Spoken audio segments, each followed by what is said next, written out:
Bismillahirrahmanirrahim. Assalamualaikum warahmatullahi wabarakatuh. Alhamdulillah, nabiyallahu wa nasta'inu wa nastaghfiruh wa na'udzu billahi min syururi anfusina min sayyiati a'malina may yahdihillahu fala mudilla lahu wa may yudlil fala hadiya lahu. Asyhadu an la ilaha illallah wahdahu la syarika lahu wa asyhadu anna Muhammadan abduhu wa rasuluhu alladzina nabiyya ba'dah. Allahumma shalli ala sayyidina Muhammadin wa ala alihi wa sahbihi ajma'in. Alhamdulillah, rekan entrepreneurship yang saya banggakan, khususnya kelas IDAHU ya. Di pertemuan yang lalu, teman-teman semua sudah mempresentasikan rencana bisnisnya masing-masing. Dan insya Allah di pertemuan sekarang, kan ini ya, yang saya rekam lewat video, kita akan membahas terkait dengan teori 5P dalam bisnis. Namun sebelum kita mulai, mari sama-sama kita awali kuliah kita dengan membacakan suatu Al-Fatihah. Semoga Allah berikan keberkahan yang bermanfaat yang bisa kita manfaatkan dalam kehidupan kita sehari-hari. Al-Fatihah. A'udzubillahi minasyaitonir rajim. Bismillahirrahmanirrahim. Alhamdulillahirabbil alamin. Ar-Rahmanir-Rahim. Maliki yaumiddin. Iyyaka na'budu wa iyyaka nasta'in. Ihdinas siratal mustaqim. Shiratal ladzina an'amta 'alaihim ghairil maghdubi 'alaihim. Alhamdulillah. Eh, dalam slide-nya tertulis pertemuan ke-5. Bentar, saya lihat di pertemuan keempat ya. Harusnya. Saya ganti dulu ya. Oke. Udah, saya keempat. Apa yang akan kita bahas dari 5P ini? 5P ini sejatinya adalah teori dasar dalam bisnis. Bagaimana kita bisa men-setup bisnis kita dengan panduan 5P ini. Pertama, bagaimana produknya. Ini yang kemarin teman-teman sudah presentasikan gitu ya. Ada yang produk jasa, ada yang produk makanan, ada yang produk, kayak dua itu aja sih. Kalau dia berbentuk produk atau dia berbentuk jasa. Jadi ini tinggal dua kan, baik itu barang atau jasa. Maka yang rumah tafis ya, kemudian yang pesantren, kemudian yang trading, atau yang coaching, itu ada di sini jasa. Yang barang itu ya semua yang berbentuk itu makanan, itu kemudian aplikasi gitu, kemudian apa kebutuhan ya, kebutuhan hidup lainnya itu masuknya ke barang. Silahkan definisikan itu barangnya apa atau produknya apa. Nah, harus kelihatan bahwa kita menjualnya X gitu. Kan saya sudah yang kemarin paparan itu sudah saya kasih masukan. Tentukan namanya apa, bentuknya apa, dan seterusnya. Yang kedua, dari produknya bisa kita definisikan price. Setelah price, place. Kemudian persen, yang terakhir promotion. Jadi ini 5P yang ada dalam bisnis. Bagaimana kita merancang bisnis. Kalau teman-teman belum kebayang dari 5 poin ini, maka kita harus melengkapi sampai kemudian 5 poin P ini bisa tersusun. Penjelasannya sebagai berikut. Nah, ini dia. Ketika kita ngomongin produk, maka yang harus dimunculin pertama itu adalah yang kemarin saya sampaikan bahwa harusnya produk kita itu adalah menjawab masalah. Ya. Contoh yang kemarin Kak Lukas yang memang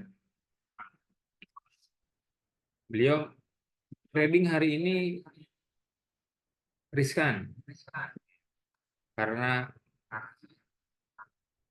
banyak yang hoax, banyak yang membuat rugi, banyak yang membuat orang itu jadi miskin.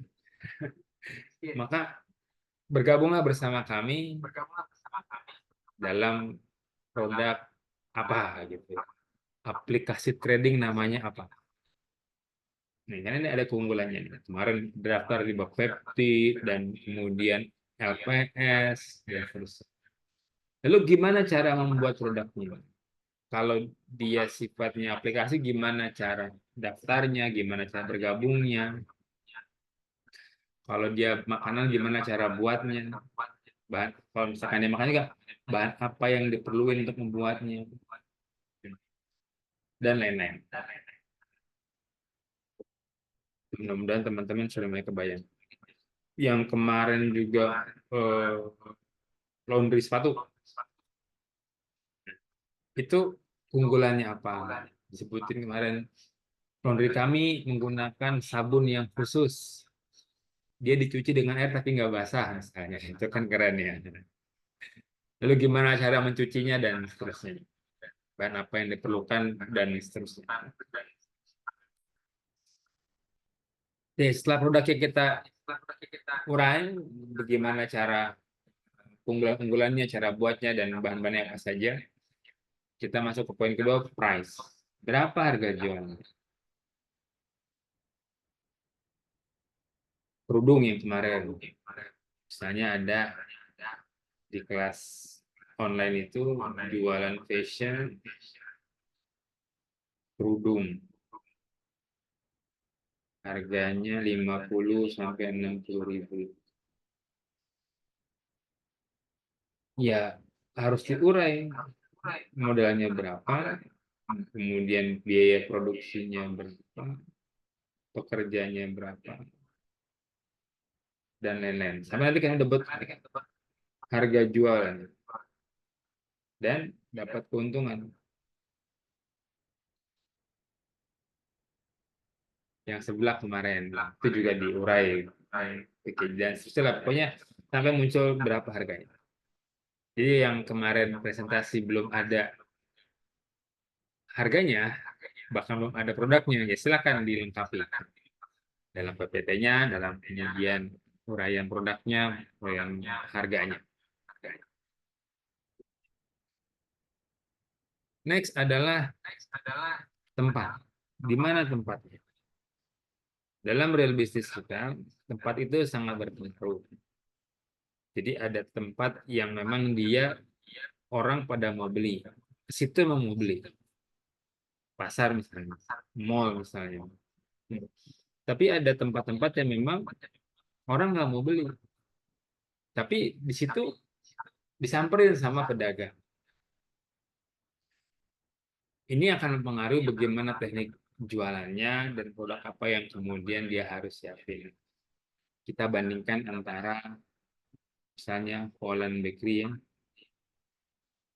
versus roti O.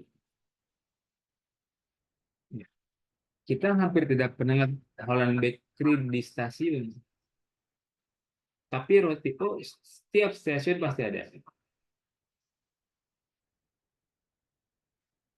Dan jualan Holland Bakery tentu lebih lengkap dibanding roti O. Itu kan berpengaruh ya. Orang yang sengaja beli roti dan berbagai macam varian rotinya, dia akan datang ke Holland Bakery. Maka Holland Bakery harus menyediakan tempat yang tadi besar, kemudian aksesnya pinggir jalan, ini misalnya jalan ya, sini parkirnya luas. Tapi kalau di roti oh tidak, dia cukup modal kios aja kecil dan dia numpang di stasiun selesai. Jadi ini tempat-tempat yang memang membedakan jenis usahanya,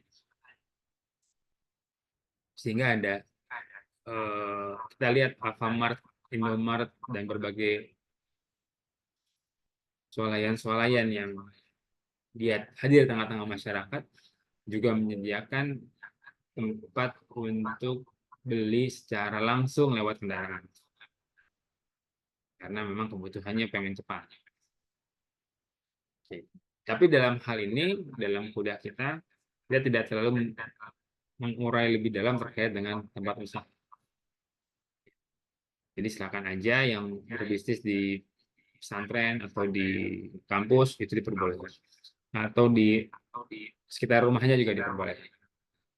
Kemarin kan juga kakak ada yang membuat warung kecil-kecilan di sekitar rumahnya, itu boleh. Itu kan given ya, jadi nggak jadi masalah juga. Next, orang udah berubah ya. Nah,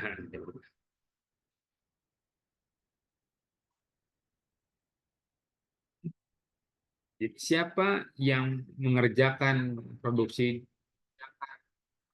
barang tersebut? Ini pun berpengaruh, Kak. Nih, kalau seorang chef ya versus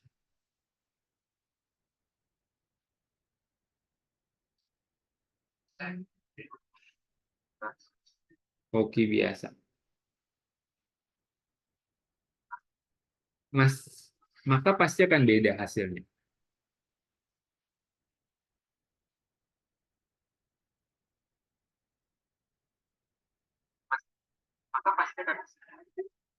Hasilnya beda antara chef dengan koki. Semestinya koki itu tidak mengalami pendidikan formal seperti chef. Lalu gimana cara kita agar membuat hasil produksi produk kita itu tetap berkualitas? Nah, maka kita perlu mengatur orang yang ada dalam bisnis tersebut. Dilatih, kemudian diberikan training, dan segala macam. Hmm. Sehingga kalau hari ini kita mengelola bisnis sendiri, dan semakin besar, maka kita perlu orang lain.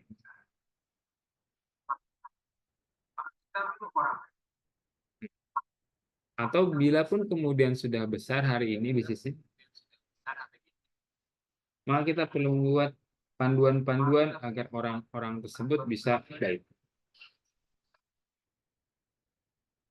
Sehingga kita sendiri pun harapannya bisa terus istiqomah dan lain-lain.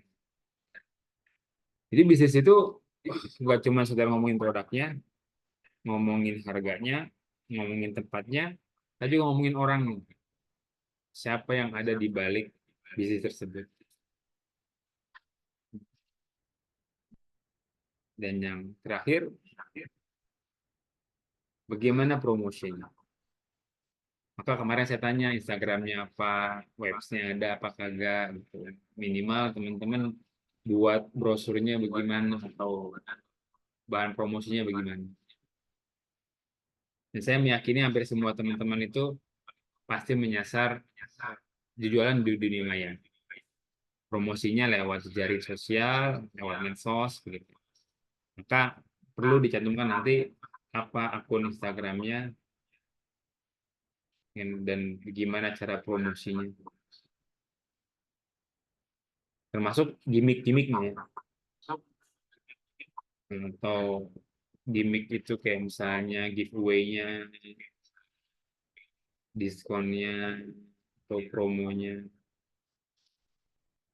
Nah, inilah 5 poin yang teman-teman harus siapin melengkapi materi-materi yang sebelumnya. Di awal kita sudah ngerancang bahwa bisnis itu dimunculin dari 3 aspek. Pertama, passionnya, kemudian dia juga punya kompetensinya, dan dia juga punya marketnya. Ya, di mana dia kemudian berada, begitu muncul bisnisnya, kita lengkapi dengan 5P-nya.